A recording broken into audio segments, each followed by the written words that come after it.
घटा रही है, इस पे आपका क्या विचार है? घटा दिया। घटा दिया। आज बचत उत्सव का दिन, उसकी शुरुआत आज से हो गई है। पूरे देश में शारदीय नवरात्र के इस पावन पवित्र दिन से जो जीएसटी की दरें घटाई गई थी, तो इस देश के यशस्वी प्रधानमंत्री नरेंद्र मोदी जी ने जनता को राहत देने के लिए, देश की जनता के भलाई के लिए जो काम किया, उसकी शुरुआत आज से हो गई। तो आज कह सकते हैं कि बचत महोत्सव की शुरुआत का प्रथम दिन आज से। आज के बाद से दुकानों पर मिलने वाला सारा सामान, खाने पीने की सामग्री हो, पढ़ाई लिखाई की हो, किसानों की खेती, खाद, बीज, कृषि के उपकरण वो सस्ते होंगे।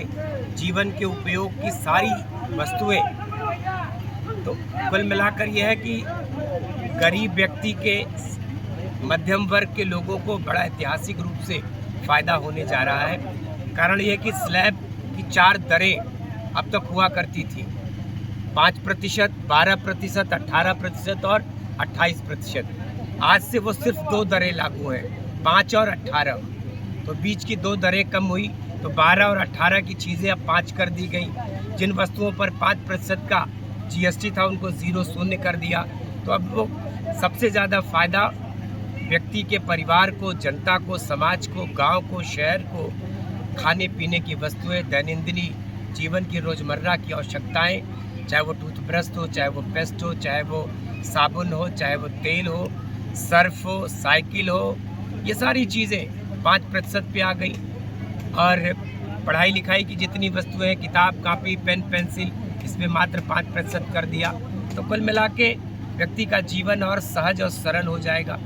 बाज़ार में सस्ती वस्तुएं उपलब्ध हैं। बिल्डिंग बनाने के जितने मटेरियल आते हैं, उनको 5% जीएसटी कर दिया।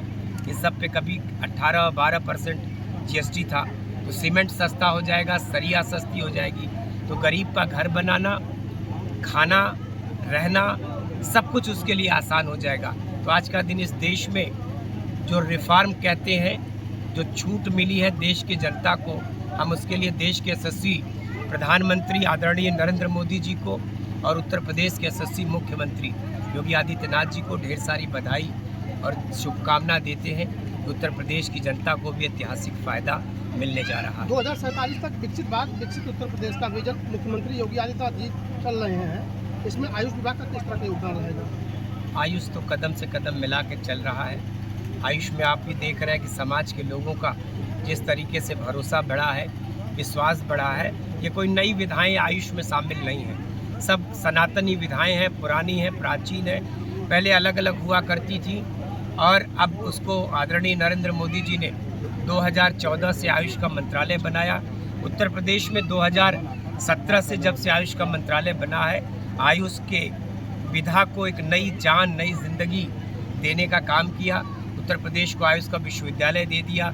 तमाम प्रत्येक जिला मुख्यालय पर अभी मैंने गाज़ीपुर में भी 50 बेड का आयुष का अस्पताल स्वीकृत कर लिया। ज़मीन उपलब्ध हो गई, स्वीकृति मिल गई, इसका बजट अलॉट हो गया। तो अगल बगल के जितने, बनारस को दिया, जब बनारस में बन चुका है, चंदौली में बनेगा, गाज़ीपुर में बनेगा, जौनपुर में 30 बेड का नया आयुष का अस्पताल बन के तैयार है, बहुत जल्दी शुभारंभ होने जा रहा है। और बनारस और गाज़ीपुर के बीच में चौबेपुर में हमने प्राकृतिक चिकित्सा का एक बड़ा एडवांस सेंटर बनाया है। वो भी मुझको लगता है कि 1 वर्ष के अंदर उसकी शुरुआत हो जाएगी। तो इस क्षेत्र के लोगों को योग और प्राकृतिक चिकित्सा के माध्यम से इलाज के लिए एक बड़ा अस्पताल बहुत करीब में आप